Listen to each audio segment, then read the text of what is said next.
Eh bien, c'est déjà l'heure de la dernière conférence de la journée. Petit, elle voyait déjà grand. Mais juste avant cette conférence, on a une petite surprise pour vous. Bon, va falloir les applaudir très fort, on est un tout petit peu moins nombreux en plus. En plus, ils sont très stressés sur le côté. Je vous demande de faire un tonnerre d'applaudissements pour la troupe macédoine. C'est parti.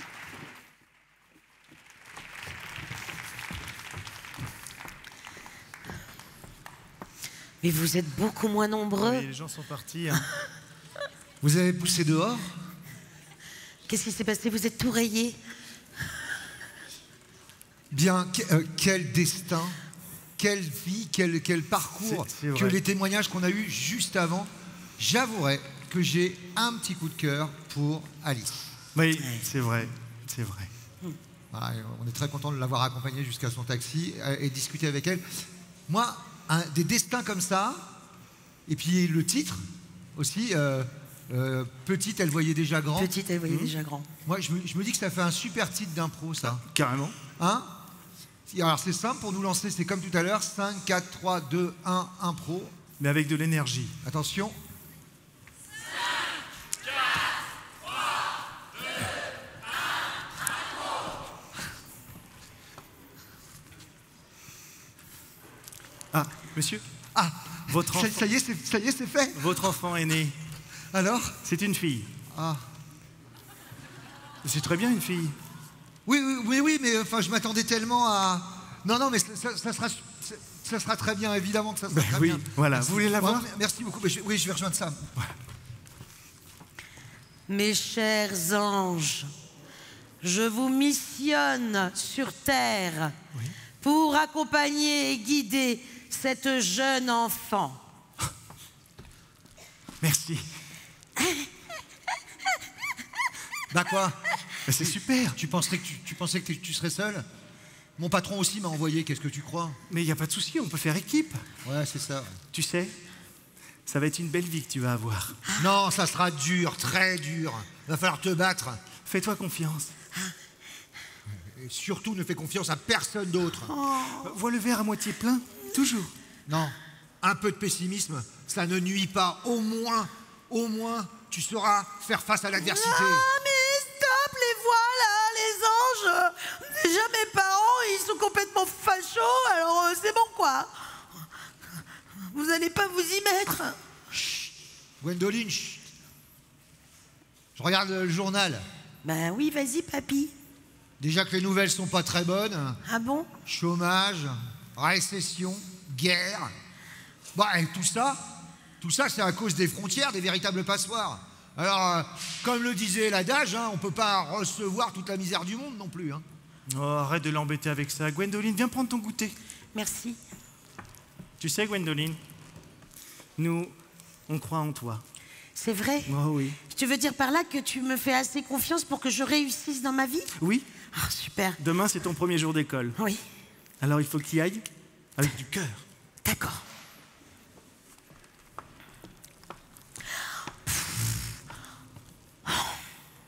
C'est chiant, le collège. En plus, je suis sûre que je vais pas réussir mes examens. Mais si, tu vas réussir. Gwendoline, le travail, tu l'as fait avant. Maintenant, c'est toi qui as les clés. Les chiffres le disent, le niveau en maths en France baisse. Et t'es une fille. Gwendoline, tu es plus forte que tout le monde, d'accord? Gwendoline, tu voudrais pas faire un métier plutôt à vocation sociale? Bah si, j'aimerais bien. Ou médicale? Comme, tu veux dire comme... Ou esthétique? Gwendoline, t'as plus d'ambition. Écoute-moi, je suis ton business angel. Ah. Donc, aie confiance en toi. Et il va falloir progresser en anglais parce que si tu veux vraiment l'écouter et faire ta place dans les affaires, il va falloir que tu renforces tes soft skills. Soft skills, d'accord. Du coup, business angel... Oh non, Monsieur Durand! Quoi? Oh Qu'est-ce qu'il y a, Gaëtan? Oh non, on prend pas de filles dans notre équipe, ça, à chaque fois, pour gagner les matchs, c'est pas possible. Elle court moins vite, elle chope pas les balles. Elle court moins vite? Tu cours jamais, toi, Gaëtan. Gwendoline, va lui montrer. Faites la course. Allez-y. 3, 2, 1, c'est parti.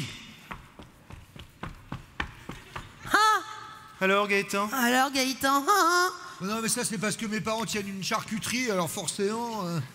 Tu sais, Gwendoline, tu réussiras, même à ton entrée à la fac. Oh non, 7 sur 20. Mais c'est bien, Gwendoline, 7 sur 20. Mais non, mais je vais jamais l'avoir, là, mon master. Mais si, fais-toi confiance. Bon, après, c'est pas grave, je m'en fous. De toute façon, je créerai une application Litchi. Gwendoline, ce qu'il faut, c'est te débrider. Débride-toi. Débride-toi. Non, non, non. Écoute, en tant que papa, ton père cessait pas de dire qu'il fallait te protéger, qu'on ne savait pas ce qui risquait de t'arriver. Alors, ça serait mieux de rester enfermé dans ta chambre. Gwendoline, tu as les clés. C'est à toi d'ouvrir ta cellule. Cette idée de voyage à l'étranger pour aller découvrir le monde, c'est nul, zéro. Reste à la maison tranquille. Non, mais attendez, j'ai reçu un coup de fil de Barack Obama. Faut bien que j'y aille, quand même. Oui. Oui, tu vas y aller. Qu'est-ce que je mets comme fringue? Du rose. Du rose, ok. C'est mieux pour parti. se faire repérer, le rose. Très bien. Je voulais juste vous dire, j'ai rencontré un mec qui s'appelle Jean-Louis. Et il est super sympa parce qu'il dit que sa femme, elle a toujours raison. Voilà. Bon ben, on se voit à New York. Allez.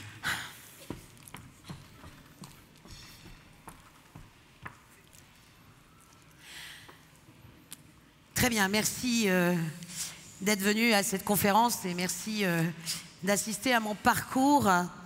Comme vous le savez... Excuse-moi. J'ai une question qui me brûle les lèvres. T'es rémunéré, là, pour ce que tu fais? Pour faire changer les lignes? Pour changer le monde? Mais oui, je suis rémunérée pour ce que je fais. C'est pas du bénévolat? Non, c'est pas du bénévolat. Tu me poses cette question parce que je suis une femme, c'est ça? Peut-être. Excusez-moi, Madame Gwendoline, vous voulez qu'on s'en charge? Je veux bien. Continuez. Merci, Roger. Je vous disais donc que oui, ça y est, enfin, je suis devenue présidente de cet État. J'ai fait changer des lois, j'ai ramassé et collecté énormément d'argent. J'ai su convaincre tous ces puissants. Excusez-moi. Je peux rentrer à la maison parce qu'il y a ma femme qui vient d'accoucher. Et vu qu'on n'a qu'une semaine de congé parental, enfin, vous savez, paternité, quoi. Si on pouvait faire bouger un peu les choses, parce que... J'allais y venir. Ça y est, la loi a été votée. Vous aurez un vrai congé parental. Merci beaucoup. Merci, madame. Pourtant, j'avais pas voté pour vous, hein, moi, au départ. Je sais, peu d'hommes ont voté pour moi, mais heureusement, enfin, les lignes ont bougé et les femmes, vraiment, s'investissent dans la politique. Et elles ont décidé de changer ce monde. Elles ont décidé de changer cette société. Et c'est moi qui vais les représenter. Madame Gwendoline, c'est l'heure de la promenade. Oh, Allez. mais j'ai peur dehors, monsieur. Non, faut pas Bon, avoir après peur. tout ce que vous avez fait, vous savez, il n'y a plus Gwendoline. besoin d'avoir peur. Hein. Nous avons toujours été là avec toi. N'aie pas peur. Va dans le parc. Va sur la fontaine. Enfin, pas sur la fontaine, au bord de la fontaine. Regarde tout ce que tu as fait, Gwendoline. Regarde. Que tout est beau. Les gens ont l'air heureux et... Oh, regardez, une femme plus riche que son mari. C'est grâce à toi, Gwendoline. Oh, regardez, des réfugiés qui ont réussi. C'est grâce Ils à sont toi, médecins. Oh, leur diplôme de leur pays est enfin reconnu aussi dans le nôtre. Et ça, c'est grâce à vous aussi. Hein. oh là là. Enfin, on a réussi. Gwendoline, j'ai quelque chose à t'annoncer. Oui, Il est maintenant temps de partir. Mais tu dois prendre la place, ma place. Et tu seras l'ange d'une autre femme. Et tu dois transmettre ce qu'on t'a transmis déjà, Gwendoline. eh ben, du moment qu'elle porte du rose, je suis d'accord. On a réussi quand même. On a réussi.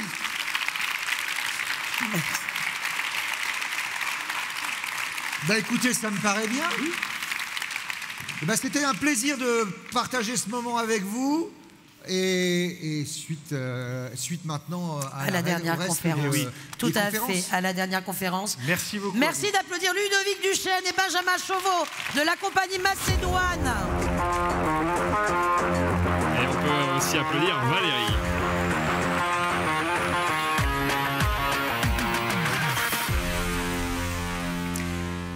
Très bien, Baptiste. C'est l'heure, du coup, d'introduire justement l'Happy Hour. Et donc on va remercier, puisqu'on va accueillir tout de suite Manuel Leroux, associé et directeur général chez Talent Group et président CCI Caen Normandie.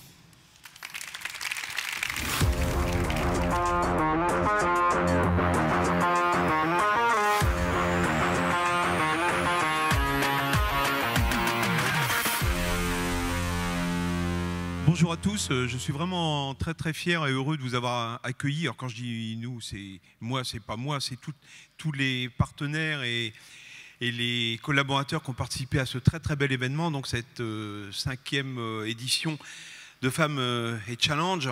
Donc au-delà de l'aspect économique et de l'attractivité de cet événement, je voulais souligner évidemment l'incroyable énergie et toutes ces belles rencontres que nous avons pu faire aujourd'hui, tous les témoignages extrêmement précieux et puis parfois avec beaucoup d'émotions. Alors j'ai retenu quelques termes qui sont très forts et qui doivent peut-être nous guider, en tout cas j'en suis convaincu. J'ai noté qu'on avait parlé de plaisir, qu'on avait parlé d'être soi-même, d'être authentique, de mixité, d'audace.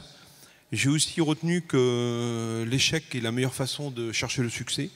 Et surtout, on a beaucoup parlé d'engagement. Donc autant de thèmes, de concepts et d'idées que nous devons peut-être pratiquer au quotidien dans nos entreprises pour mieux les développer, mieux accompagner tous ces changements qui aujourd'hui nous bousculent un peu.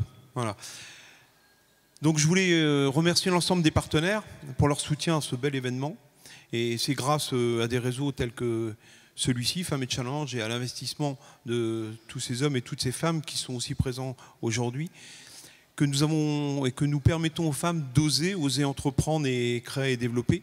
Et cette envie d'entreprendre, elle est au cœur des motivations et des raisons d'être de la CCI, puisque nous sommes là pour vous accompagner dans vos projets, hommes et femmes chefs d'entreprise. Pour nous, 2024 sera une année extrêmement riche en événements, puisque après avoir fêté aujourd'hui Femmes et Challenge 5e édition en rouge et or pour l'entrepreneuriat au féminin, demain nous préparerons le 80e anniversaire de débarquement, le millénaire de la ville de Caen et les Jeux Olympiques. Donc, voilà, donc un planning extrêmement chargé. Et c'est donc collectivement que nous accueillerons ces événements qui sont économiques, mémoriels et touristiques sur notre territoire. Donc je vous remercie tous de votre présence aujourd'hui. Je suis extrêmement heureux d'introduire cette dernière séquence. Et je vais vous laisser profiter de la fin de cette journée avec le témoignage d'Hermès Garanger. Je vous souhaite de passer une bonne soirée et on se retrouve tous pour échanger lors du cocktail. Merci à tous.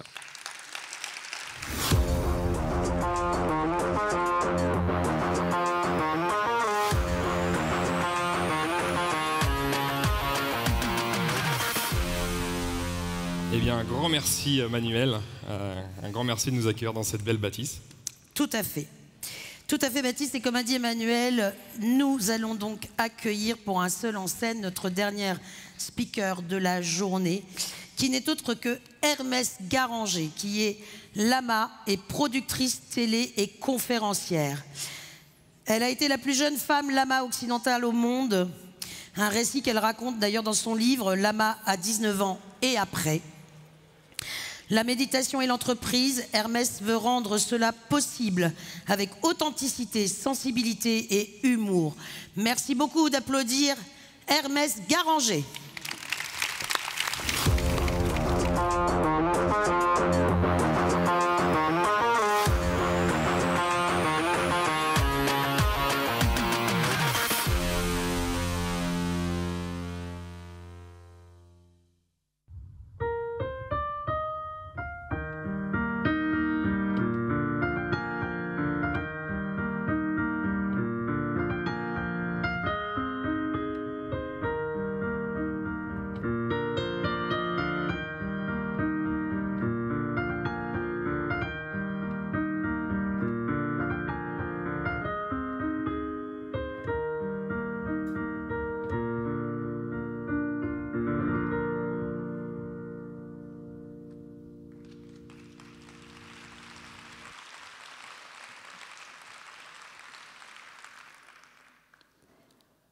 À l'âge de 15 ans et demi, je demande à mes parents de me laisser partir en voyage.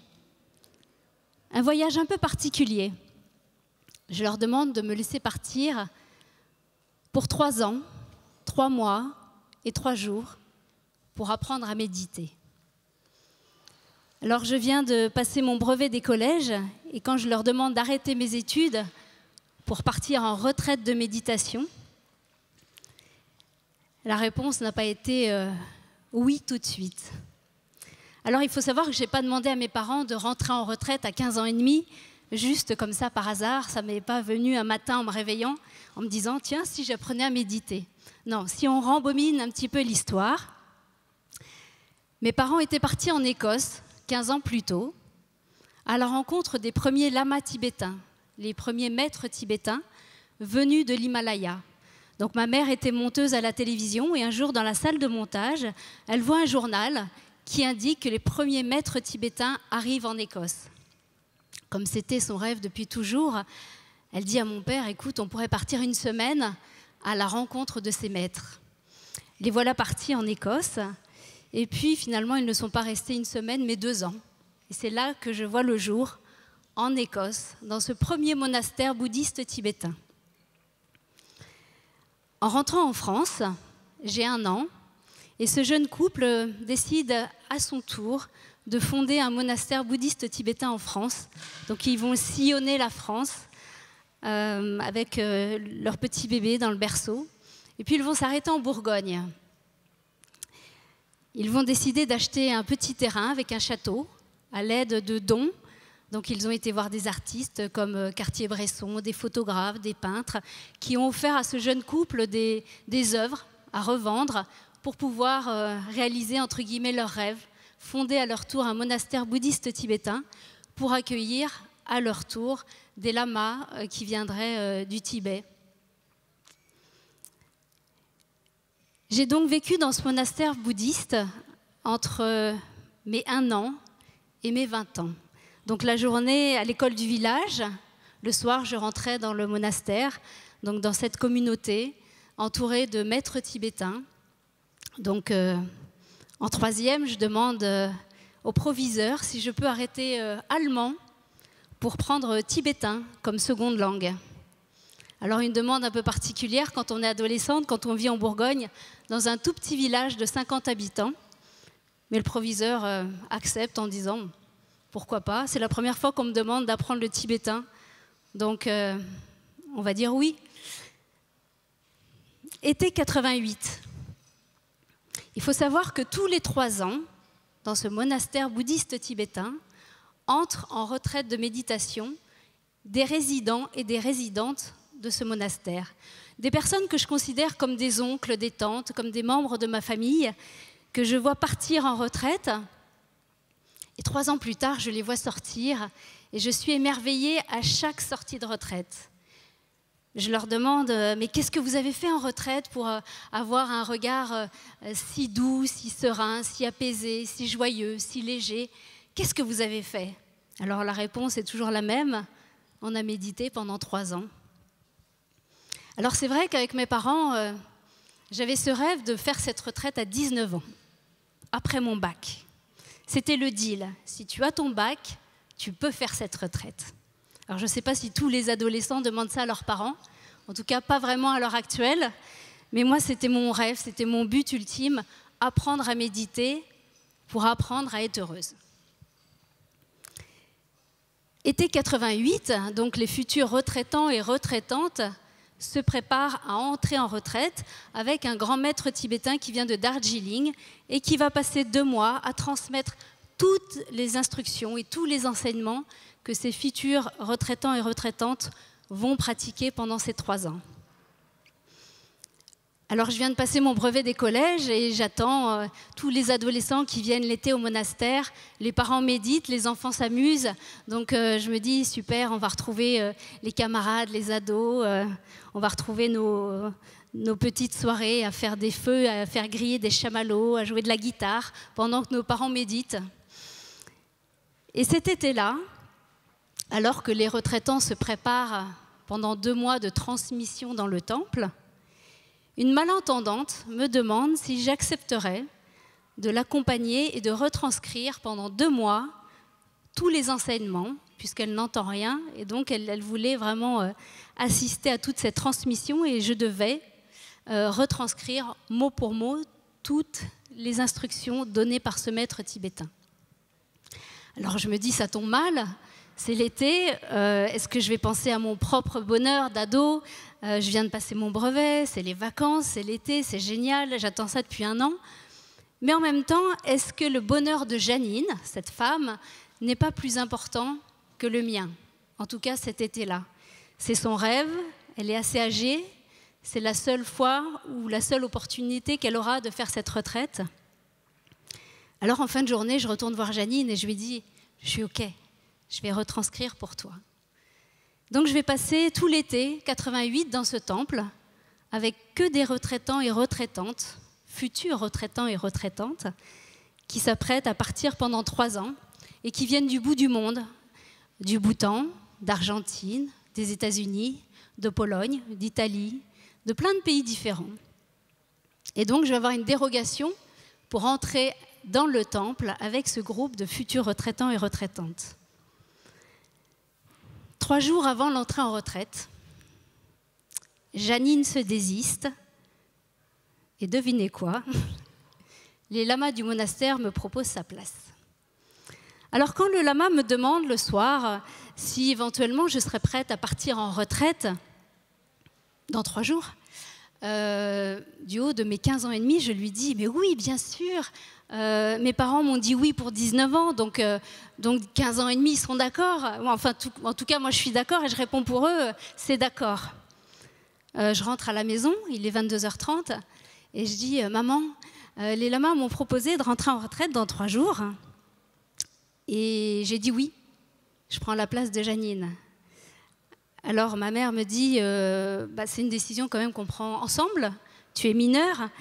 Et qu'est-ce que tu as répondu? J'ai répondu oui pour tout le monde, puisque vous aviez dit oui pour 19 ans, donc 15 ans et demi c'est pareil. Enfin, en tout cas, dans les yeux des lamas qui sont asiatiques, ils ne voyaient pas trop la différence de 15 ans et demi ou 19 ans. Ça reste une jeune femme qui veut apprendre à méditer. Donc j'arrive à convaincre assez facilement ma maman, qui remonte avec moi voir le lama. On frappe à la porte et puis elle demande au lama « Est-ce que vous avez vraiment fait cette proposition à ma fille ?» Le lama dit « Oui, pourquoi pas. Elle est née dans le monastère, elle est comme un enfant du Tibet. Pour elle, c'est naturel de voir des personnes méditer et c'est son rêve, alors pourquoi pas. Même si c'est la plus jeune femme occidentale à tenter cette expérience, en tout cas, nous, on lui propose. » Donc ma maman me dit oui. Le lendemain matin, j'ai rendez-vous avec les lamas qui vont me raser les cheveux. Et donc les images qu'on a vues, c'était des images qui ont été prises 15 minutes avant l'entrée en retraite, au moment où je dis au revoir à mes parents, avant que les portes ne se ferment pour 3 ans. Petit détail, il faut que je prévienne mon père, qui est à Paris. Alors je l'appelle, pas forcément sereine. Allô papa? Alors je t'appelle en fait pour te dire au revoir. Je pars en retraite dans 3 jours. Et oui, la retraite de 3 ans. Tu sais, celle pour laquelle tu m'avais dit oui pour 19 ans. Donc comme tu avais dit oui à 19 ans, 15 ans et demi, c'est bon aussi? Et mon père me dit non. Il est hors de question, tu vas faire ta seconde, première, terminale. On avait dit après le bac, donc tu vas attendre encore 3 ans. Alors du haut de mon adolescence, peut-être un peu insouciante, naïve, effrontée, rebelle, je lui dis « Écoute papa, ils m'ont rasé la tête ce matin, donc c'est normal que je rentre en retraite. Voilà, je ne peux pas aller en seconde avec le crâne rasé. » Et mon père me dit « Mais écoute, je vais t'acheter une perruque et je vais te ramener à Paris et tu vas faire ta seconde avec une perruque. » Je dis « Papa, tu ne peux pas me faire ça, c'est pas possible. Tu m'avais dit oui. » Donc ma mère a réussi à le convaincre. Et 3 jours après, mon père venait me dire au revoir, juste avant que les portes ne se ferment. 10 novembre 88. Les portes se ferment, donc je vais partir pour 3 ans, 3 mois, 3 jours, ce qui vaut à un peu plus de 1000 jours de retraite de méditation, coupée du monde, où je ne verrai personne, donc forcément, je ne verrai plus ma famille, mes parents, mon frère. Plus aucune nouvelle de l'extérieur. Radio, journaux, télé, toutes les distractions sont complètement supprimées. On a un tout petit peu de courrier pour avoir des nouvelles très très sommaires, c'est-à-dire que dans les lettres, on ne nous dit rien, à part que tout va bien. Donc pendant 3 ans, j'ai reçu des lettres où tout allait toujours bien. C'était formidable. C'était simplement pour ne pas nous déranger dans la concentration, dans la méditation, pour ne pas nous distraire avec des nouvelles extérieures. Donc quand les portes se referment, je me retrouve avec 9 femmes de 7 nationalités différentes. Et forcément, à 15 ans et demi, je suis la plus jeune. Alors mes parents avaient obtenu une dérogation auprès du lama qui avait dit « Mais si votre fille ne se sent pas très bien au bout de la moitié, je reviendrai de Darjeeling, j'irai la voir dans le centre de retraite et je lui demanderai si elle veut sortir. » Alors moi, c'est sûr qu'à l'intérieur, quand le lama nous a proposé ça, je me suis dit « Mais jamais de la vie, je sortirai, je veux aller jusqu'au bout, c'est ma seule occasion, c'est ma seule opportunité, c'est mon rêve, donc bien sûr que j'irai jusqu'au bout. » Et effectivement, quand il est revenu au bout d'1 an et demi de retraite et qu'il m'a posé la question, j'ai dit non, je vais aller jusqu'au bout, c'est tellement magnifique, c'est une expérience unique, c'est sublime. Alors le programme de retraite, il se résume en 2 ou 3 mots, c'est 14 heures de méditation par jour, 7 jours sur 7. Et pour la petite anecdote, pour rester concentré même dans le sommeil, on dort assis dans une caisse de méditation qui fait 1 mètre carré, donc 1 mètre sur 1 mètre, c'est une petite caisse en bois. La journée, on a une planche sur laquelle on met des textes tibétains, les textes de pratique, de méditation. Et le soir, on enlève cette planche, on reste toujours dans la même position, en tailleur, on met une couette et on essaye de s'endormir assise. Donc c'est vrai que quand on médite pendant 3 ans, 3 mois, 3 jours, à raison de 14 heures par jour, sur des thèmes complètement variés, puisque dans le bouddhisme tibétain, on parle de 84 000 sortes de méditations différentes. Alors en retraite, on va en voir environ 200. Des méditations qui nous font travailler sur les émotions, sur la colère, la jalousie, l'attachement, l'ignorance, la saisie. Des choses qui, à 15 ans, ne sont pas forcément évidentes. C'est-à-dire que quand on a 15 ans, je n'avais pas vraiment de notion de colère ou de jalousie. Ou, quand on me parle d'ego, je me dis oui, dans la cour d'école, il ne se passe pas grand-chose. Il n'y a pas vraiment une guerre d'ego entre tel et tel élève. Donc toutes ces pratiques étaient là pour nous faire travailler sur ces émotions. Et puis d'autres pratiques, c'était sur des belles valeurs comme la bienveillance, la générosité, la compassion, l'amour, la patience, la tolérance, la liberté, la légèreté, la joie. Et de méditer comme ça, 14 heures par jour, 7 jours sur 7, c'est un peu comme si on était dans une machine à laver en mode essorage. On travaille sur nous, mais tellement qu'on n'a absolument aucun recul. Est-ce que la méditation a des réels bienfaits ou pas? Je n'en avais absolument aucune idée. De faire ressortir les choses, de travailler dessus, de travailler sur l'impermanence, de travailler sur le fait qu'on a un précieux corps humain, une précieuse existence humaine et qu'il faut en prendre soin. De travailler sur des thèmes qui ne m'étaient même jamais venus à l'esprit. Et finalement, de côtoyer toujours les mêmes personnes, de voir toujours les mêmes 9 autres personnes dans ce petit centre de retraite qui était fermé par des immenses palissades en bois pour qu'on ne voit pas l'extérieur et que les personnes extérieures ne nous voient pas. Donc de vivre un peu en vase clos, comme un confinement à 10. Parfois c'était difficile, on n'avait pas forcément envie de croiser dans le petit jardin une telle ou pour telle ou telle raison, mais de toute façon il fallait travailler sur soi, sur la patience, la tolérance, la persévérance, l'audace aussi d'être là si jeune. Et puis la dernière année, j'étais tellement bien dans cette retraite, je suis allée voir chacune des filles. Alors on vivait chacune dans une petite cellule de 9 mètres carrés. Donc j'ai tapé à chacune des portes et je dis « Est-ce que tu serais prête à rester 1 an de plus ?» L'américaine me dit oui.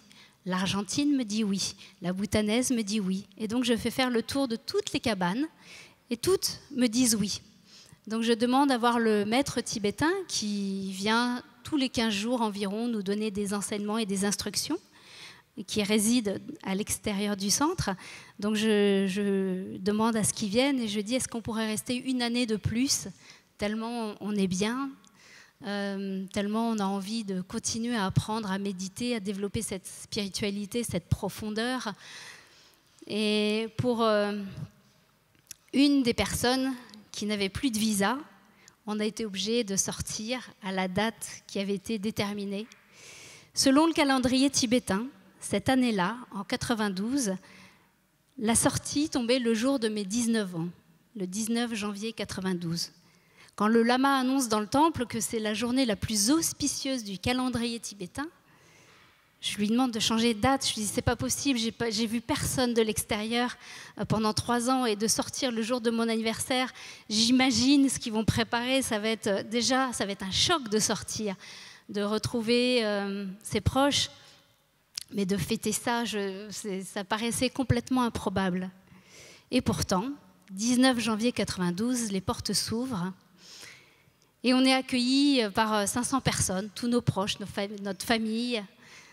Et sur le petit chemin qui nous mène au grand temple, j'aperçois ma maman. Alors, selon la tradition, on est censé marcher, regarder le sol, faire 3 pas, puis se tourner, regarder le soleil, attirer la lumière, et puis ensuite continuer à marcher en silence.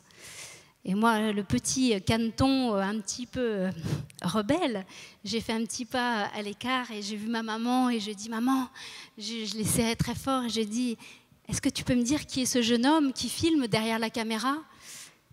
Et ma maman me dit « C'est ton frère ». Donc je n'avais pas reconnu mon frère qui était petit avant que je rentre en retraite et qui était très grand à la sortie. Donc ça a été mon premier choc de ne pas reconnaître mon propre frère. On va dire qu'il faut à peu près 1 an pour se remettre dans la vie, alors je ne dirais pas la vie normale, je dirais la vie active, parce qu'est-ce que finalement la retraite, est-ce que ce n'est pas plus la normalité de se poser, de prendre du recul, de travailler sur soi, de contempler, de s'émerveiller, de travailler sur des belles valeurs. Donc je ne dirais pas qu'il m'a fallu 1 an pour reprendre la vraie vie. J'ai encore un doute sur le mot vraie vie. Mais en tout cas pour retourner dans la vie active. 30 ans plus tard, janvier 2018, je suis contactée par l'INSERM de Lyon, le centre de neuroscientifiques, qui cherche, entre guillemets, des experts en méditation pour faire des tests sur notre cerveau, et pas que, mais quand même pour voir si la méditation aurait éventuellement des bienfaits sur le cerveau, mais aussi psychologiquement, émotionnellement, physiquement. Alors quand le professeur m'appelle pour me poser la question, comme à mon habitude, je dis oui tout de suite, comme si je disais oui avec mon esprit, puisque j'ai passé quand même 30 000 heures en méditation au cours de ma vie, puisque je ne me suis pas arrêtée à la sortie de retraite, j'ai continué à faire des retraites, j'ai continué à méditer, et je médite encore tous les jours, au moins 1 heure par jour. Donc c'est vrai que quand j'ai appris qu'il cherchait des experts en méditation, j'ai dit oui tout de suite. Et après, je me dis, on verra comment ça se passe. Donc je remplis tous les dossiers médicaux.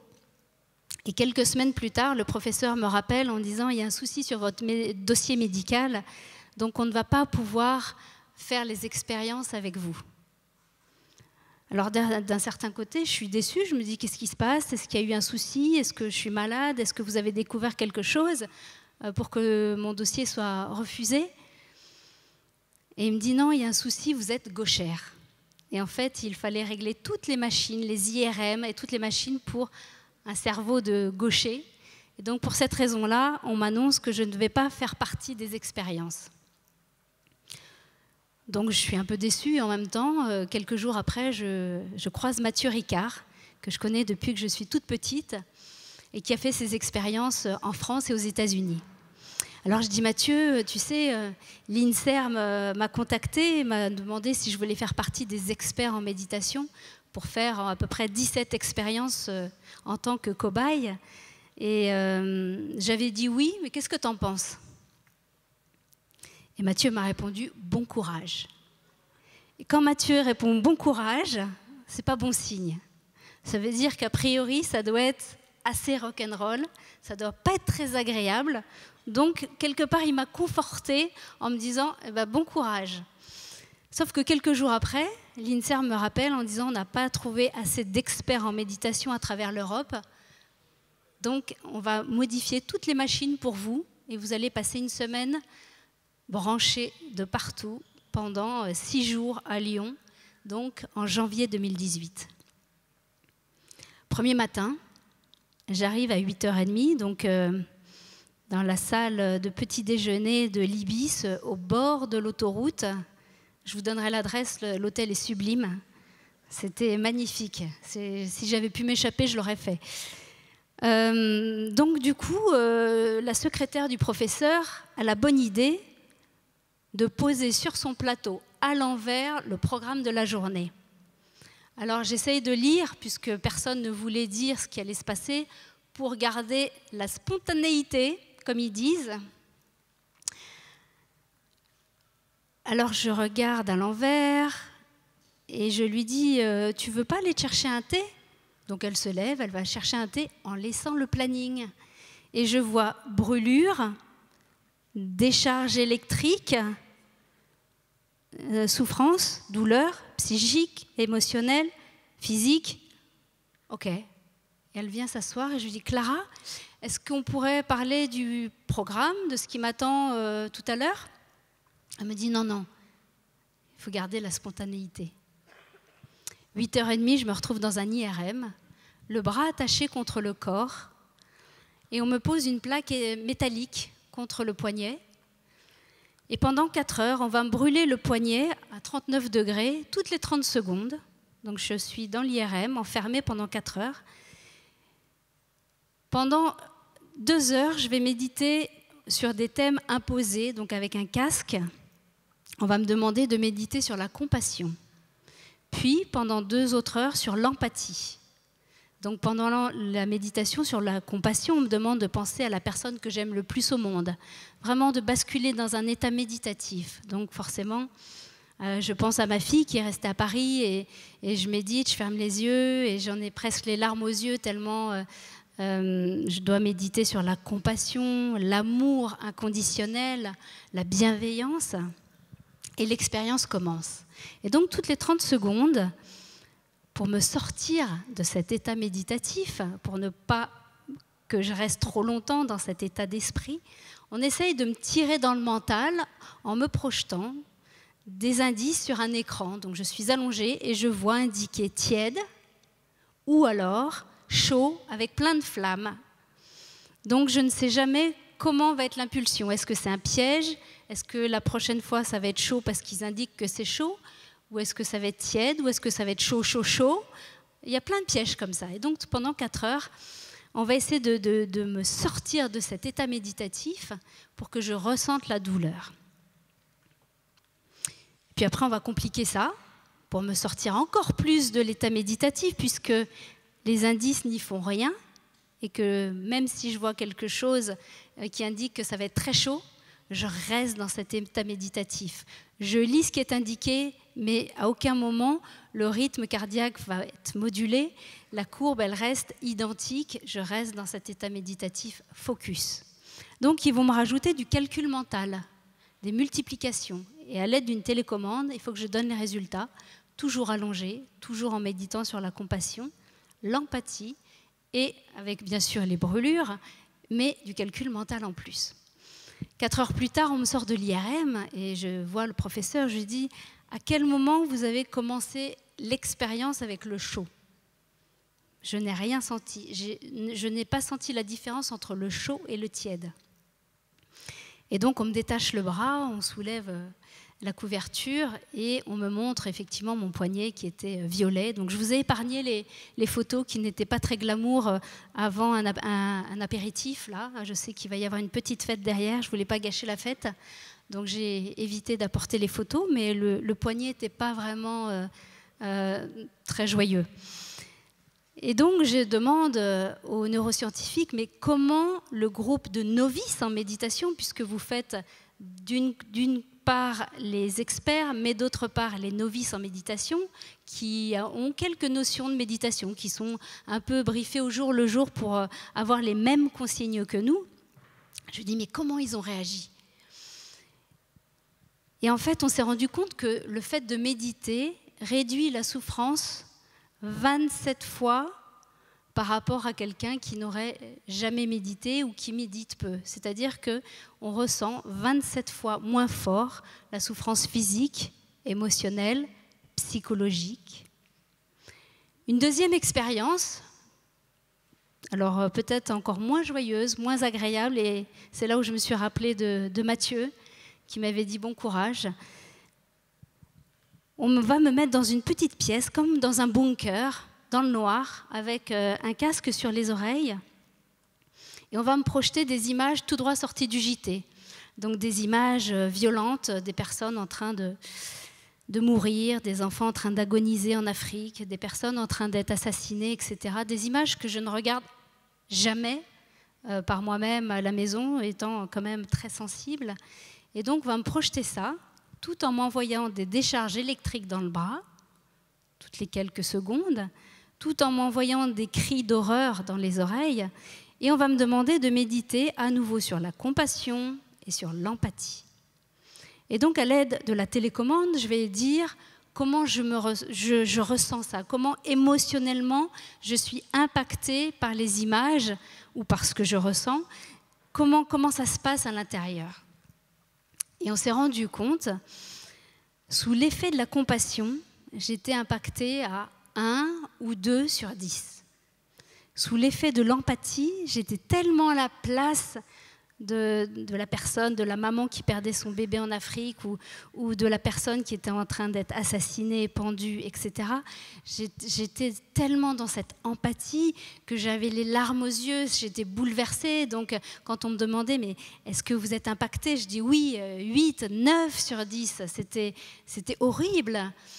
Et finalement, en sortant de cette expérience, j'ai demandé à voir le neuroscientifique qui a mis ça en place. Et je lui ai dit, mais à quoi ça sert vos expériences? Qu'est-ce que vous cherchez? L'idée, c'est de montrer que si on est dans la compassion, si on médite sur la compassion, sur l'amour, ça met comme un voile, ça nous protège. Alors que quand on est dans l'empathie, on prend la souffrance des autres, le stress des autres, les difficultés des autres, mais on ne sait pas quoi en faire de cette souffrance. On ne nous apprend pas à gérer la souffrance de quelqu'un d'autre ou le stress de quelqu'un d'autre, et du coup on prend ça sur soi, notamment dans le domaine hospitalier, dans le corps médical, ou alors on voit ça aussi auprès des psychologues. Beaucoup de ces personnes-là font des burn-out ou des dépressions après quelques années d'exercice. Et donc on se rend compte que si on enseignait la compassion, c'est-à-dire développer cette forme d'amour inconditionnel, de compassion, de bienveillance, par exemple en pensant à la personne qu'on aime le plus au monde, mais pas d'y penser avec la tête, de le ressentir, d'en avoir jusque la chair de poule, les larmes aux yeux, et de dire « waouh, là je ressens cet amour, cette compassion ». Et c'est dans cet état-là que je vais aller faire les soins, c'est dans cet état-là que je vais accompagner mon patient ou cette personne âgée, en donnant ce que j'ai, en donnant mon amour, en donnant ma compassion, mais je ne prends pas sa souffrance. Sa souffrance ne m'appartient pas. Et donc, de cette manière, on éviterait énormément de burn-out et de dépression. Donc, je ne vais pas vous raconter les 17 expériences, mais c'était quelque chose d'incroyable. Parce que c'est vrai que quand on fait une retraite de 3 ans, à aucun moment on pense aux bienfaits de la méditation. Dans le bouddhisme tibétain, la démarche de méditer, c'est plutôt une démarche altruiste. C'est pour mieux se comprendre, bien sûr, mais pour mieux comprendre les autres, développer de la bienveillance envers soi, mais pas simplement, c'est développer de la bienveillance envers soi, envers les gens qu'on aime, envers les personnes qu'on connaît un peu moins, par exemple les collègues ou des personnes avec qui on travaille, avec qui on n'a peut-être pas forcément d'affinité. Développer cette bienveillance encore plus largement envers les animaux, la cause animale, et puis encore plus largement, développer la bienveillance envers la planète, l'environnement. Donc cette forme de méditation, tout ce que j'ai appris en retraite, tout ce que j'ai reçu de ces maîtres tibétains qui ont passé près de 25 ans à méditer dans les grottes de l'Himalaya, j'essaye de le transmettre à ma manière. En tant que femme, alors je viens d'un monde, effectivement, le monastère est constitué, on va dire, à 98% de lamas hommes, d'un monde extrêmement masculin. On trouve quelques centres de retraite pour femmes en Occident, mais que 2 en Asie, dans toute l'Asie. Donc c'est extrêmement difficile de pouvoir devenir lama, femme. Et en Asie, il faut que les femmes soient nonnes en plus. Alors qu'en Occident, on prend les vœux de nonne pendant la durée des 3 ans. Et ensuite, on peut choisir d'être laïque, de se marier, d'être maman, d'être dans la vie active, tout en gardant les valeurs qu'on a apprises pendant cette retraite. Donc pour moi, c'était extrêmement important à la sortie de retraite, quand les lamas me demandent si je veux rester au centre, au monastère, pour enseigner le bouddhisme ou la méditation ou les enseignements. D'abord, ils font le tour de tous les retraitants. Donc les Argentins annoncent qu'ils repartent en Argentine, les Polonais pareil pour faire un centre en Argentine, les Américains pareil, les Anglais pareil. Et quand vient mon tour, je me dis, comme je suis entre guillemets la petite fille du monastère, forcément tout le monde s'attend à ce que je reste et que j'enseigne. Et je vais refuser pour une raison. J'estime qu'à 19 ans, comment je vais être crédible, comment ça va être possible pour moi de donner des conseils, d'enseigner à des adultes qui viendraient me voir avec leurs propres problèmes, en me parlant de divorce, de maladie, de rupture, de dépression, de burn-out, de stress, d'anxiété, d'angoisse, de peur, de suicide, etc. Je ne me sentais pas du tout légitime. Alors bien sûr, d'avoir médité pendant 16 000 heures pendant cette période, c'est bien, mais j'avais l'impression que ce n'était pas assez. Donc je décline la proposition et je leur demande de retourner dans la vie active, d'aller vivre dans la vie active. Donc je pars m'installer 3 ans en Inde. Dès que je sors de retraite, je pars vivre 3 ans en Inde, dans les monastères, pour continuer à méditer, continuer à apprendre le tibétain, continuer à lire les textes et à comprendre cette philosophie. Quand je rentre en France, on me propose un poste à la télévision. Alors c'est vrai que quand j'habitais en Inde, je traduisais pour des équipes françaises qui venaient tourner des documentaires à Darjeeling ou dans les monastères. Et quand je rentre en France, on me dit « mais écoute, après ta retraite, tu avais envie de rentrer dans la vie active, apprendre un métier, apprendre à travailler, connaître le stress, la dépression, et tu as envie, c'était ton rêve, non ?» Je dis « alors peut-être pas la dépression, peut-être pas tout ça, non, mais de m'en approcher, de voir ce que c'est, de voir comment les gens vivent. Oui, ça oui. » Donc la réalisatrice, pour qui j'avais travaillé et pour qui j'avais traduit des documentaires en Inde, me dit « écoute, une société de production à Boulogne cherche quelqu'un à former de A à Z au bureau. Toi, tu as été sur le terrain en Inde. Peut-être que tu pourrais postuler pour ce poste. » Alors moi, à ce moment-là, je suis en transit entre 2 voyages en Inde. Je suis là pour quelques jours. Et je lui dis bah oui, pourquoi pas. De toute façon, je sais que je ne serai jamais prise. Je n'ai jamais allumé un ordinateur de ma vie. J'ai arrêté mes études après le brevet. Mais il faut quand même savoir qu'à la sortie de retraite, mon père me dit « Maintenant, je te ramène à Paris et tu vas passer ton bac. » Et je lui dis « Non, papa, je t'ai promis que j'allais passer mon bac, mais d'abord, je vais repartir 3 ans en Inde. Et quand je reviens à 22 ans, je passerai mon bac. » J'ai réussi à négocier. Et donc, quand je rentre à 22 ans, je m'inscris, seconde, première, terminale. Et je dis, papa, tu sais, j'ai vu qu'il y avait un cursus en 10 mois à la Sorbonne, donc je me suis inscrite au cursus 10 mois et pas une année complète. Enfin, je ne vais pas faire seconde, première, terminale, des années complètes comme ça pendant 3 ans. J'ai autre chose à faire. Et mon père de toute façon, il n'y a rien à dire à une adolescente déterminée et persévérante et voilà, un peu rebelle. Et donc je m'inscris au cursus en rentrant à 22 ans et j'obtiens le bac avec mention en 10 mois. Je donne le petit papier à mon père et je dis ça y est, tu as ton bac. Et donc c'est vrai qu'après ce bac, et on me propose le poste à la télévision, je me dis bon, bah, on va essayer, mais de toute façon, j'ai pas fait grand-chose dans ma vie. Mais avant de repartir vivre en Inde, j'aimerais quand même goûter à l'Occident. Voilà, la vie active, Paris, métro, boulot, dodo, je sais pas ce que c'est. Et donc je suis reçue dans cette société de production un vendredi. Et donc, cette directrice de production va me poser plein de questions. Elle va me demander si je sais faire des tableaux Excel, des devis, des budgets, du montage, de l'étalonnage. Est-ce que je sais envoyer des équipes au bout du monde? C'était des documentaires animaliers. Il fallait envoyer 22 équipes pour 22 tournages en parallèle dans 22 pays différents. Donc, est-ce que je sais faire tout ça? De la confo, du doublage, des synthés, etc., etc. Je dis oui à tout. Ben, je dis oui tout le temps. Alors, pas à tout, messieurs.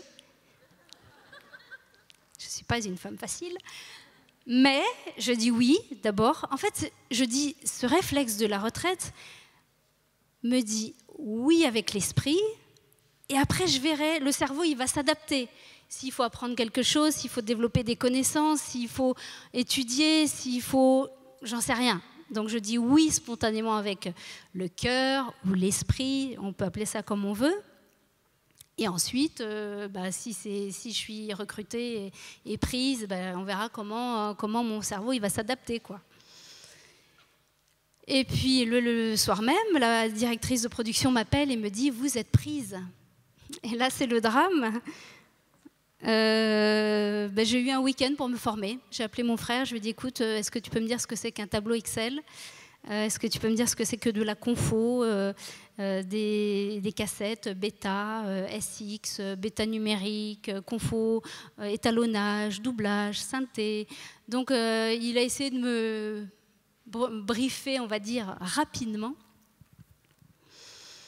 Et voilà que je suis rentrée dans ce milieu de l'audiovisuel. Et 25 ans plus tard, alors ok, j'ai gravi les échelons, mais je trouve qu'il y a quand même un parallèle entre 20 ans dans le monastère et 25 ans dans les médias. Pour moi, ça serait la créativité. La méditation, au-delà de développer la patience, la tolérance, la bienveillance, la compassion, la légèreté, la liberté, la joie, toutes ces valeurs, plein de belles valeurs, elle développe énormément de créativité. Alors pas forcément la créativité où on pense que c'est dessiner, peindre, jouer de la musique. Non, la créativité, c'est trouver un plan B, un plan C, D, jusqu'à la lettre Z. Dès qu'on me propose, dès qu'il y a un problème, on me met un problème sur un plateau et je vais sortir 26 solutions. Autant de solutions que de lettres de l'alphabet. Parce que quand on médite, ça développe des circuits dans le cerveau, des circuits neuronaux qui permettent de développer énormément de créativité. C'est-à-dire que quand il n'y a pas de budget, je vais trouver quand même du budget différemment. Quand ce n'est pas possible de faire telle émission, on va s'arranger, on va la faire différemment, etc., etc. Donc pour moi, cette créativité, elle est extrêmement importante. Et le fait de vivre dans ce milieu, ce monde de la télé, ça m'a permis effectivement de travailler à nouveau la patience. Quand on travaille pour un certain animateur, alors si je vous dis Cyril et la lettre de famille H, on aime ou on n'aime pas. En général, on n'aime pas ou on n'aime pas. Donc quand on produit ce genre de personnage, il faut prendre ça comme un maître de patience. Et je pense que dans notre quotidien, il faut prendre tout ce qui nous arrive comme des expériences. Alors, je suis restée que 3 ans, je suis partie il y a très longtemps, mais de prendre tout ce qui nous arrive, toutes les circonstances extérieures, et apprendre à s'adapter, apprendre à faire avec. Quand on dit méditer, méditer, c'est entraîner son esprit, s'entraîner à s'adapter pour toujours rebondir, quoi qu'il arrive. Et donc, d'avoir côtoyé ce monde un peu speed, superficiel, rempli d'ego, rempli de paillettes, rempli de choses complètement superficielles. Je prends ça avec complètement de recul. Je suis spectatrice de cet univers. Et donc j'apprends tous les jours, encore maintenant, à travailler. Ça permet de travailler à nouveau la patience, la tolérance, le non-jugement. Et puis, voir si j'arrive à garder mes propres valeurs, quoi qu'il arrive, où que je sois. Donc, je suis aussi bien sur un plateau télé que dans un monastère. L'idée, c'est d'apprendre à s'adapter, d'apprendre à rebondir. On pourrait se dire que d'avoir passé 20 ans dans un monastère, j'ai une vie certainement douce, belle, posée, calme, le monde des bisounours. Sauf qu'en sortant de retraite, j'avais dit au lama, j'aimerais connaître la vie, mais avec ces moments beaux et ces moments plus difficiles. J'aimerais être confrontée à la souffrance. Alors, quand je pensais ça, ce n'était pas forcément personnellement, mais j'avais envie de voir de quoi souffre le monde. Et puis finalement, je pense que la vie m'a bien entendue. Alors peut-être que je pourrais dire malheureusement, j'en sais rien, mais en tout cas, là, c'est encore une expérience. Mais c'est vrai que quand ma fille avait 2 ans, son papa a fait un AVC. Il était caméraman sur un plateau et il est resté entre la vie et la mort pendant 11 mois. Donc je passais des couches de ma fille à celles de son père, entre les hôpitaux, les interventions, retirer la boîte crânienne, etc., etc. Et là, je me dis, mais c'est ça la souffrance. Dans ces moments-là, la méditation m'a permis, et me permet encore aujourd'hui, quand il y a des difficultés, de prendre du recul, de prendre de la hauteur, de réfléchir non pas avec la tête, mais avec le cœur, de réfléchir avec une autre dimension, on pourrait dire avec l'âme, avec une forme de recul, mais avec du discernement, avec de la clarté. Alors on n'est pas obligé de méditer 30 000 heures dans une vie pour être serein ou pour voir la vie différemment. On pourrait méditer ne serait-ce que 3 minutes par jour, s'accorder des pauses méditatives. Alors ce n'est pas simplement s'asseoir sur un coussin et attendre que ça se passe, non.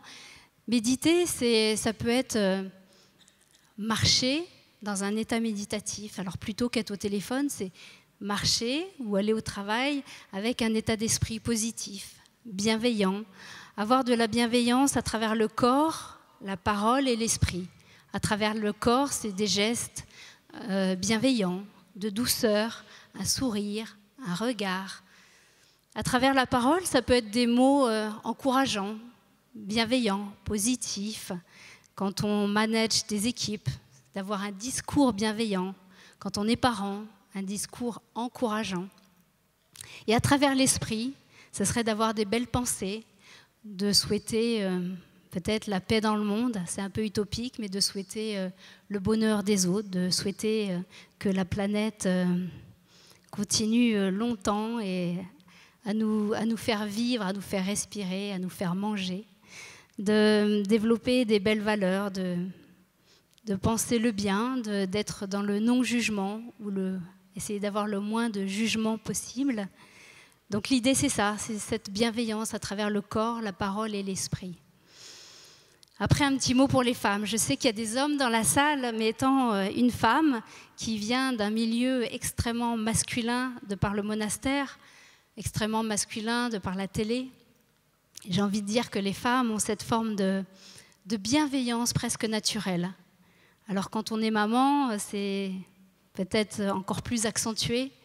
On a cette forme d'amour inconditionnel. Alors les hommes aussi, les papas aussi, bien sûr. Mais juste ce petit mot pour dire que les femmes, on a plus de mal à trouver notre place. Alors c'est vrai que le Dalai Lama, quand il dit, quand on le voit de temps en temps en Inde, ou quand je le traduis, il dit souvent, mais n'attendez pas, en tant que femme, n'attendez pas que les hommes vous cèdent la place. Prenez-la.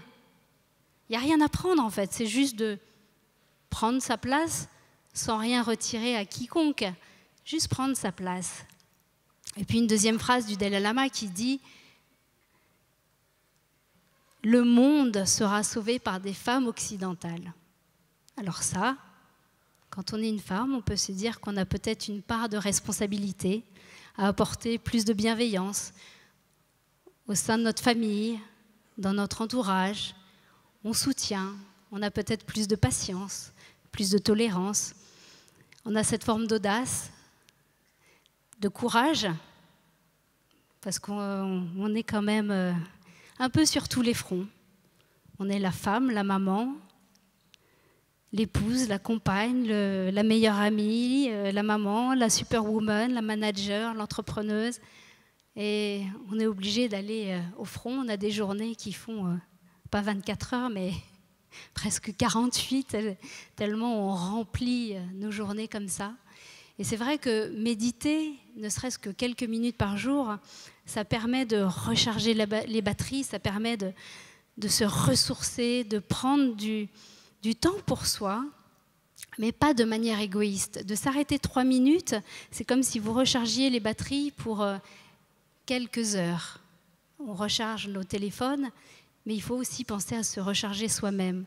Alors ça peut être à travers une méditation silencieuse, une méditation quand on marche, ou alors contempler un paysage et continuer à s'émerveiller, se nourrir de la beauté. Si on ne veut pas méditer, si on ne peut pas méditer, si on n'a pas envie de méditer, au moins essayons de se nourrir de la beauté, de remplir nos cœurs de beauté. Alors je dirais que être une femme, c'est un challenge du quotidien. Être une maman, c'est un challenge de chaque instant. Mais est-ce que le plus grand des challenges, finalement, qui qu'on soit, homme, femme, quelle que soit notre religion, nos croyances, notre statut social, que l'on soit riche, pauvre, quel que soit ce qu'on nous a dit, quelle que soit notre éducation, est-ce que le plus grand des challenges, ce ne serait pas d'être un meilleur être humain un peu plus chaque jour? Merci.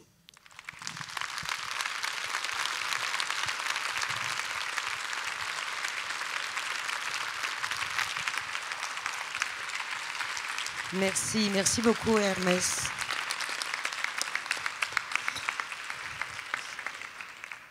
Et c'est le moment des questions. Si la salle n'est pas en train de méditer,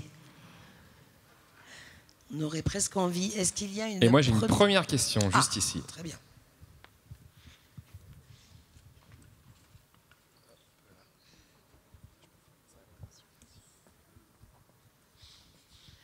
Bonsoir, merci beaucoup pour cette conférence incroyable.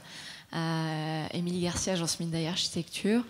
Et c'est assez audacieux de commencer sa vie active par la retraite. Donc voilà. Et donc votre retraite méditative, ce monde-là, ensuite la vie active. Est-ce que vous avez des projets pour la suite? Qu'est-ce qui vous attend derrière? Alors c'est vrai que des projets, je les réalise au quotidien, on va dire. J'ai écrit un livre suite aux expériences à l'INSERM. Tous les soirs, en rentrant dans ma chambre, quand il me détachait, je notais tout ce qui m'était arrivé. Et je voulais raconter ça à ma fille plus tard. Donc voilà, j'ai mis ça, des notes. Et puis après, je me dis, mais si je raconte l'INSERM, il faut que je raconte 30 ans plus tôt la retraite. Et puis si je raconte la retraite, mais il faut que je raconte que je suis née dans un monastère. Et donc en 6 semaines, j'ai raconté mon histoire à ma fille à travers quelques pages. Et au bout de 160 pages, j'ai envoyé ça à un éditeur et qui a signé mon livre en 3 jours. Donc, j'accompagne, on va dire, mon livre depuis quelques années à travers des conférences. J'accompagne mon livre pour essayer de partager quelques messages en entreprise, dans des écoles, dans des EHPAD, quand je vais voir le personnel soignant pour parler de méditation, de compassion, de bienveillance. Et puis, je suis très sensible à la cause animale, à l'environnement, donc je suis très active pour des actions humanitaires. Voilà, des projets, je réalise des films. J'ai réalisé un film sur Mathieu Ricard dernièrement, qui a été diffusé sur France 2. Donc, j'essaye d'utiliser mon métier dans les médias pour faire passer des messages de cette sagesse ancestrale que j'ai reçue. Pour moi, c'est le cadeau le plus précieux que j'ai reçu. Et j'essaye de le transmettre à ma manière en tant que femme, d'une manière moderne, laïque. Là, je suis habillée comme ça aujourd'hui, mais je ne suis pas habillée comme ça tous les jours. Je suis habillée comme vous toutes, Donc voilà, j'essaye simplement de partager ce que j'ai reçu de plus précieux. Très bien, merci. Une deuxième question, oui. Plus J'ai près une de toi, question juste Baptiste. ici. Bonjour, Marie-Caroline Albé-Morin. Je suis consultante en orientation scolaire, aussi maman. Et on parle beaucoup de méditation de pleine conscience aujourd'hui. Vous avez évolué aussi dans un métier très actif, très bougeant. Vous êtes maman. Est-ce qu'il vous arrive de vous fâcher? Oh là là. Est-ce que Joker? Alors, bien sûr, il y a des choses qui peuvent me mettre en colère, et notamment l'injustice ou la souffrance faite aux femmes, faite aux enfants, faite aux animaux. Ce qu'on fait avec la planète me désole complètement, et donc forcément cette forme de... J'ai une colère, mais ce n'est pas une colère destructrice, c'est utiliser cette colère avec compassion, c'est-à-dire de prendre cette énergie de colère et de dire mais qu'est-ce que j'en fais? Eh ben, je vais sur le terrain, il faut que j'utilise cette colère pour quelque chose de positif. Donc bien sûr, il m'arrive de me fâcher quand ma fille ne veut pas faire ses devoirs. Après, je relativise en disant mais moi j'ai arrêté mes études à 15 ans et demi et je suis très heureuse. Donc je suis un peu mal placée pour lui dire fais des études, fais ci, fais ça, alors qu'il y a 1000 chemins qui mènent au bonheur. Donc bien sûr, oui, ça m'arrive de me fâcher. Et juste pour rebondir sur la pleine conscience, c'est vrai que dans le bouddhisme tibétain, il existe 84 000 sortes de méditation. En Occident, on parle beaucoup de la pleine conscience comme étant presque la seule méditation qui existe. Et j'ai juste une petite chose à ajouter. La pleine conscience, c'est bien, encore faut-il qu'elle soit bienveillante. Parce que de dire à quelqu'un « sois pleinement conscient », mais si c'est quelqu'un qui est pleinement conscient, qu'il agit négativement, ou quelqu'un, un tireur d'élite, il est pleinement conscient au moment où il tire. Donc pour moi, je dirais la pleine conscience bienveillante. Il faut vraiment qu'il y ait cette notion de bienveillance et de pratiquer la pleine conscience, c'est bien, encore faut-il agir. Parce que de dire je suis pleinement conscient que je suis pas un manager très agréable, que je parle mal au manager, j'en suis pleinement conscient. Mais si derrière on ne change pas, pour moi ça n'a aucun sens. Donc la pleine conscience bienveillante, c'est quelque chose qui est extrêmement important. Et la méditation dans les écoles, ça fait un bien fou à nos jeunes. Merci beaucoup. Est-ce qu'il y a d'autres questions? Oui, là. Et je fais ma dernière course de cette journée. Merci. Donc Charlotte Girard, agent général AXA. Ma question était plutôt pratico-pratique. J'ai déjà pensé à la méditation, mais je ne sais pas commencer. Alors pour info, je vis dans l'Orne, je n'ai pas spécialement de gens qui connaissent et qui peuvent enseigner ce mode de vie. Et voilà, comment on commence la méditation seul ou trouver, entre guillemets, des contacts pour débuter? Alors c'est sûr que, on va dire, comme dans tout, il y a à boire et à manger. Et donc c'est extrêmement difficile, je le reconnais, de trouver le bon enseignant ou la bonne méthode. Donc si on voulait des personnes de référence, je dirais Mathieu Ricard et Christophe André. Si vous suivez leur méditation, ça sera d'une manière, c'est des méditations authentiques qui n'ont pas été dénaturées, qui sont justes. Après, il y a énormément de livres, mais c'est vrai que commencer seul, c'est pas évident.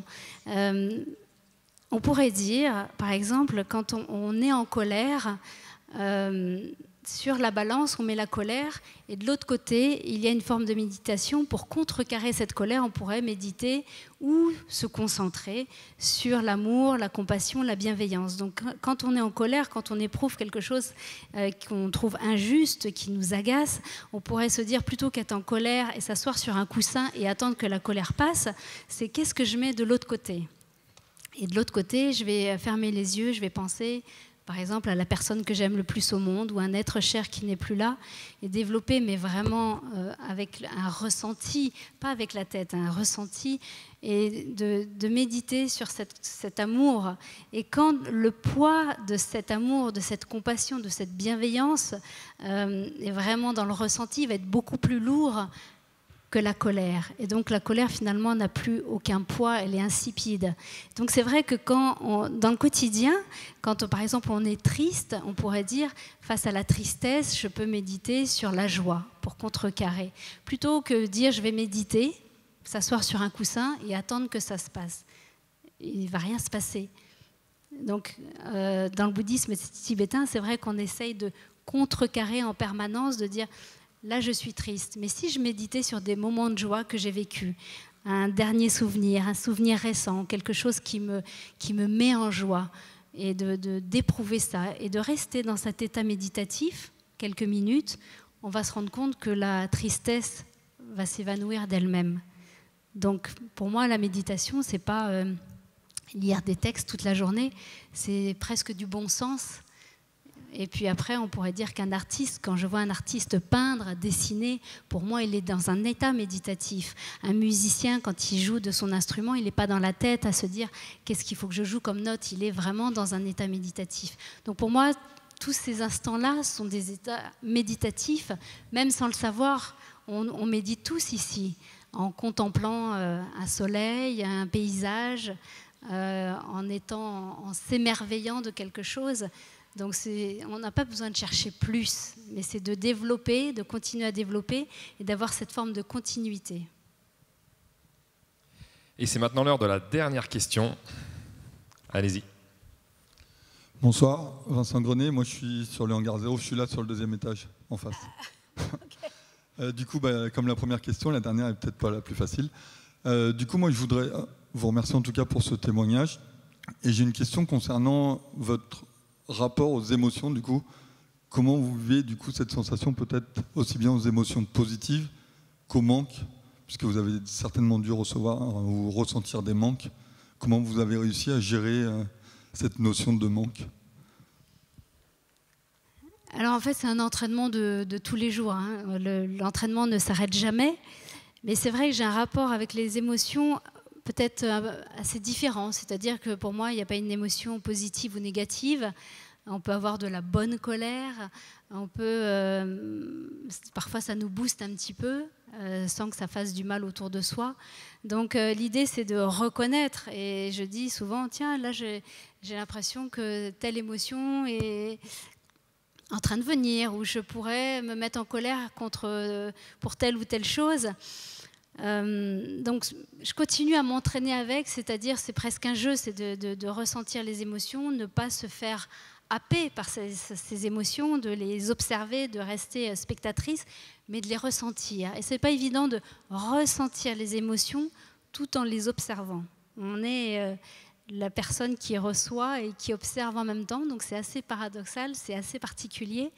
Mais l'idée, c'est de ne jamais se faire embarquer par ces émotions, ou alors d'en prendre conscience et de dire, tiens, là, j'ai basculé dans la colère ou dans la jalousie, et de se ressaisir. À partir du moment où on prend conscience de ce qu'on ressent, de travailler cette neuroception, c'est-à-dire du ressenti des émotions, on peut toutes les transformer, on peut travailler dessus, on peut jouer avec.